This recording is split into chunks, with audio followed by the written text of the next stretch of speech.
The Paralympics capped a fantastic summer of sport in the French capital. Paralympics GB ended the Paris Games in second place behind China after securing 124 medals, matching their Tokyo haul, but this time with 9 more golds.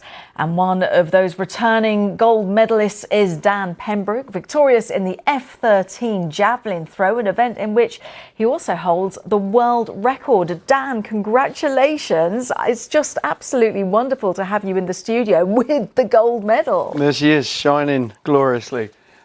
And pretty heavy as well. Yeah, half a kilo of pure metal there. Yeah. Absolutely incredible. Listen, congratulations. Just talk us through. It was an electric moment.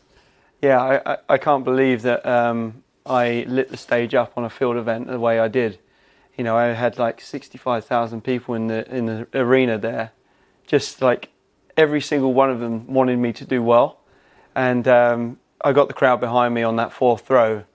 And as soon as it left my hand, I just knew it was going to go down in history, this one.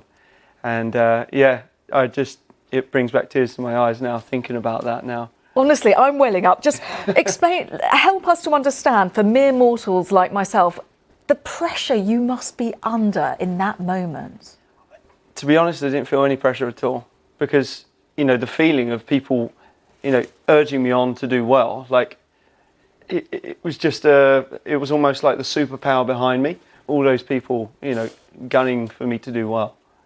It's extraordinary. So the vibe, it was a really feel-good Paralympics. Is that your impression there? I believe so, yeah. I mean, it was quite a spectacle to have that on the field events. And you know, often field events don't get the coverage that they deserve. And it just shows, I believe, because I enjoyed it so much. And so many people have come up to me and said, you know, that was possibly their moment of the Games.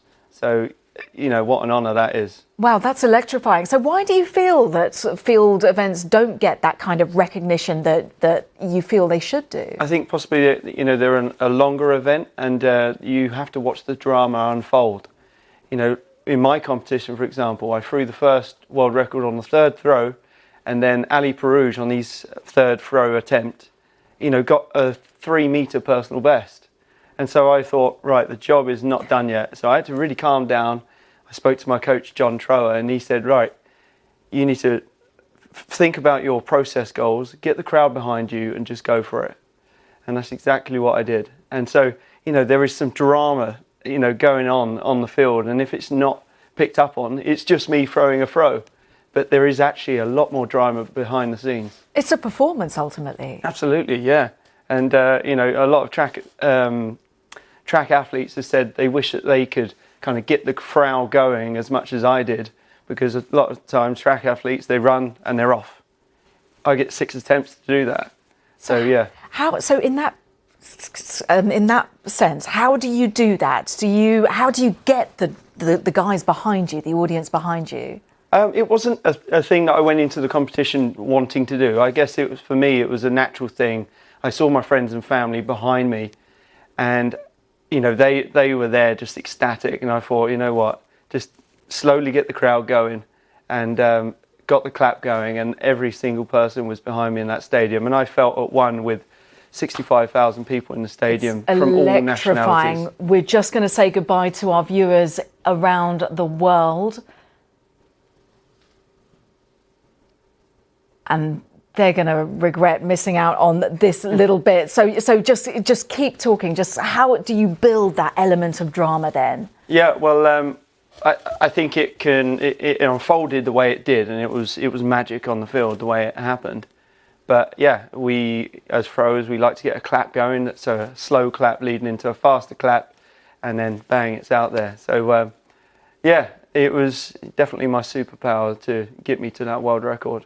It's extraordinary, and it's made such an impact on, as you say, people are now coming up to you, asking about the sport. Talk us through the reaction that you've had since returning. Yeah, I mean, it's been incredible, overwhelming from around the world. I've had, you know, people saying incredibly well done, but also I've had the opposite side of people saying, why are you in the Paralympics?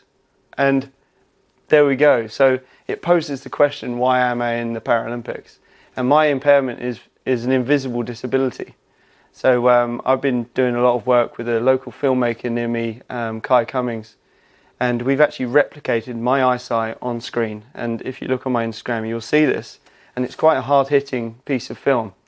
And now that I have this platform, I would really like to bring more awareness to invisible disabilities and just show people that people can be blind and they're fully sighted, but there is that grey area in between that needs to be highlighted more in society. So explain to us, what do you see right now? How do you see? So when I'm looking at your face, I'm looking at your eye on the left, and I can't see the other eye, and I can just see a tiny part of your nose. I can't see your mouth. But the way that I see is that I scan a room. So I scan a room very quickly, and my brain just memorizes everything that I've seen within that 10-degree radius of vision that I have. So yeah, it's quite a strange thing. I don't realise how impaired I am because it's the degenerative condition retinitis pigmentosa. So from when I was born, I was actually like fully sighted, and then my retinas deteriorated all the way through quite rapidly, and until this point now where I'm seeing a 10-degree radius of my vision. So what happens eventually? I will go totally blind without intervention, but there are gene therapy trials out there which I'm a patient of, and they've injected my right eye with gene therapy, and it's actually stabilised the condition. So we're waiting for that efficacy to go through for it to be an approved medicine, and hopefully they can inject the left eye, and I will have stable vision, because every year upon year I'm having to adapt the way that I see and do things to keep up with my deteriorating eyesight. It's not a given that that will work though, is it? It's not a given because it is a trial, but it is a massive step in the right direction. So yeah, we got stem cell research happening as well, which is moving leaps and bounds, and also bionic interventions as well. And just tell me, so how many people have this impairment? I believe it's 1 in 4,000. 1 in 4,000? I believe that's the right statistic, yeah. So it's important to get recognition for it, awareness of it? And that's just retinitis pigmentosa. There are many conditions out there that leave people with visual impairment. So they do see, but it's not totally visible from the outside world. And so, often you can, with people with visual impairments, if they walk in with a cane and they get their phone out and they start looking at their phone, people are calling to them and saying they're a fraud. So these are the misconceptions that we need to kind of take out of our society. And hopefully I can use this platform to do so. And that medal around your neck, what does that mean then in that case for getting that kind of awareness? Well, yeah, I mean, I'm here at the Paralympics for a reason. One, to perform the way I did and be an elite athlete, but also to shed light on invisible disabilities. Dan, it's been absolutely extraordinary to speak to you, and congratulations, and we wish you all the best with the trials as well, of course. But thank you for raising awareness, and thank you for just being such a superstar and adding to that drama and making javelin such a fantastic and brilliant and dramatic sport to watch. Congratulations. Thank you very much. Thank you. Cheers.